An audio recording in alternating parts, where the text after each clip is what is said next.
Hola, bienvenidos. Mi nombre es José Manuel López García, Lope de Vega. En este vídeo voy a comentar algunos aspectos de Lope de Vega, un gran escritor y autor de grandísimas obras de teatro, de muchísimas comedias, y que fue llamado Fénix de los Ingenios. Como se sabe, Lope de Vega Carpio nació en Madrid el 25 de noviembre de 1562 y falleció el 27 de agosto de 1635.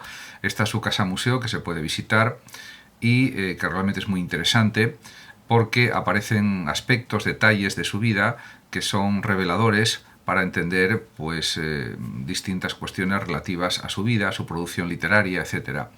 Fue llamado Fénix de los Ingenios y monstruo de la naturaleza por Miguel de Cervantes y cambió la forma de realizar teatro en España, en un momento en que el teatro comenzaba a ser claramente un fenómeno de masas.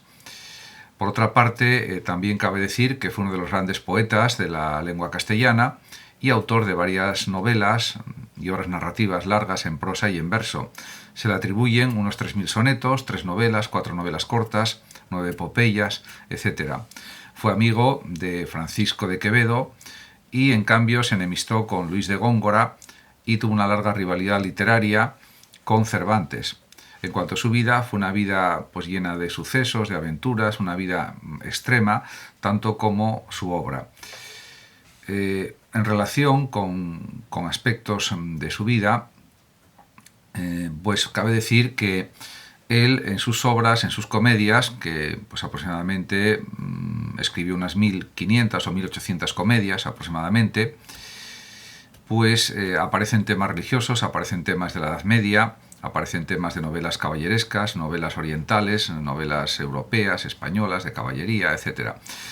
Por lo tanto, también aparecen algunas cuestiones de tipo filosófico, por ejemplo, en relación con la filosofía cínica, que la critica, etc.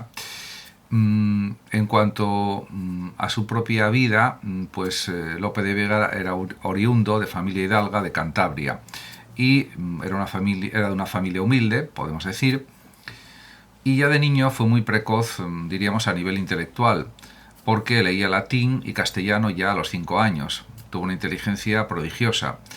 A esa misma edad ya compone versos y por lo tanto eso le ayudó luego en su desarrollo como poeta, como escritor, etc.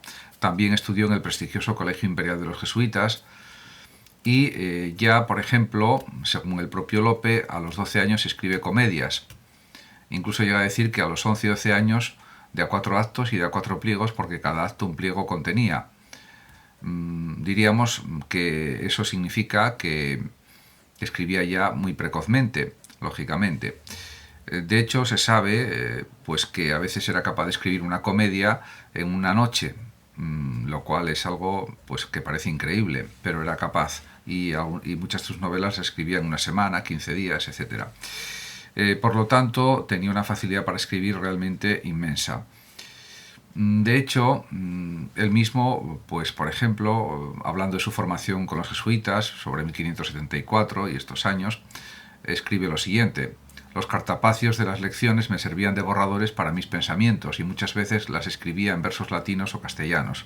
Comencé a juntar libros de todas letras y lenguas que después de los principios de la griega y ejercicio grande de la latina supe bien la toscana y de la francesa tuve noticia. Eso aparece en la Dorotea. 4 años después, de 1577 a 1581, cursa estudios en el Colegio de los Manriques de la Universidad de Alcalá, pero no logra ningún título. Quizás su conducta desordenada y mujeriega impidió que acabara sus estudios. En cualquier caso, él siguió adelante y también estudió quizás sobre el 586 artes liberales con el maestro Juan de Córdoba y matemáticas y astrología en la Academia Real con Juan Bautista Labaña, que era el cosmógrafo mayor de Felipe II, y sirvió de secretario al marqués de las Navas. Pero también estaba muy ocupado con sus continuas relaciones amorosas y otras ocupaciones. Su vida en ese sentido fue muy ajetreada, pero él siempre encontró tiempo para escribir novelas y incluso cuando se representaban sus obras de teatro, por ejemplo, que son muchísimas las que escribió, pues él iba a observar cuál era la reacción del público ante determinadas escenas de la propia obra de teatro, de la comedia que se estaba representando, y luego tomaba nota mentalmente de lo que gustaba más al público que veía y escuchaba la obra y lo que gustaba menos, para luego en las siguientes obras que componía, en las siguientes comedias que escribía, diríamos, construirlas de mejor manera para que gustasen más al público. En este sentido, pues se adelantó a su tiempo y pues tuvo un éxito tremendo. Realmente, su vida más o menos tiene una cierta extensión, y continuamente estuvo escribiendo. Por ejemplo, también tuvo una época en que se llegó a ordenar sacerdote.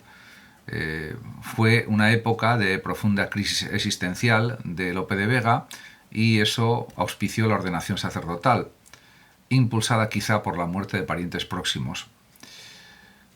Además, cabe reseñar que la noche del 19 de diciembre del año 1611, Lope de Vega fue víctima de un intento de asesinato del que pudo escapar a duras penas.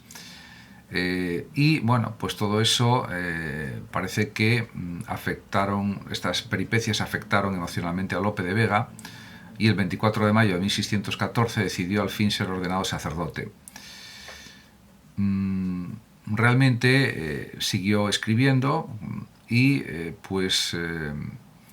realmente estuvo al tanto también de las obras de otros escritores de su época famosos. Por ejemplo, le sorprendió la revolución estética provocada por las soledades de Luis de Góngora, y si bien aumentó la tensión estética de su verso y empezaron a aparecer bimembraciones al final de sus estrofas, tomó distancia del culteranismo extremo de Góngora, por ejemplo, y siguió cultivando una especie de mezcla muy característica de conceptismo, casticismo castellano y elegancia italiana. Y incluso llegó a burlarse de la nueva estética gongorina, y se burló de ella cuando tuvo ocasión. Góngora, por otra parte, reaccionó con sátiras a esta hostilidad que el Fénix de los Ingenios siempre planteaba de forma indirecta, aprovechando cualquier rincón de sus comedias para atacar, más que a Góngora mismo, a sus discípulos, modo inteligente de enfrentarse a la nueva estética y que él desarrolló y cultivó. Ciertamente, en los últimos años de su vida, realmente siguió escribiendo también, y diríamos que llegó al final de su vida habiendo escrito muchísimo, sobre todo comedias, y también planteando muchísimos temas que están relacionados con la filosofía, con lo que podemos llamar filosofía de la literatura, filosofía del teatro, filosofía de las artes escénicas, o bien filosofía también social, de la sociología, porque él conocía muy bien el Madrid de los Austrias, y realmente estaba al tanto de todas las novedades que surgían en su época, sobre todo en el primer tercio del siglo XVII y en la parte final del siglo XVI, y en ese sentido forma una parte importante, la producción de Lope de Vega del siglo de Oro, una parte importantísima.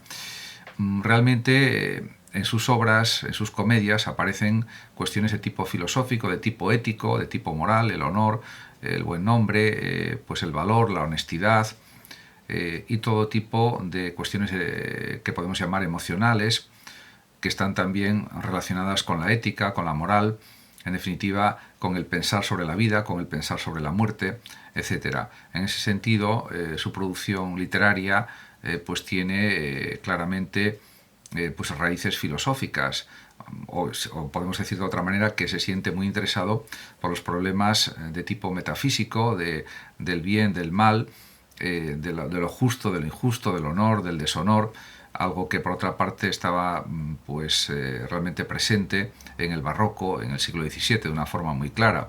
Hay que pensar también, por ejemplo, en La vida sueño de Calderón de la Barca, un coetáneo también del propio Lope de Vega, y en ese sentido los temas que trata Lope de Vega son claramente filosóficos, y nos interesan a todos. Incluso actualmente muchas de las cuestiones que aborda en sus comedias el propio Lope de Vega siguen interesándonos todavía.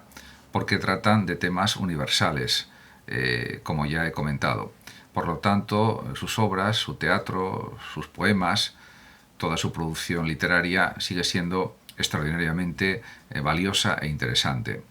Muchas gracias a todos por su atención, saludos como siempre a los oyentes de Radio Sofando de México y por último decir que los que lo deseen pueden compartir este vídeo en sus redes sociales, darle like o suscribirse a mi canal de YouTube. Hasta siempre.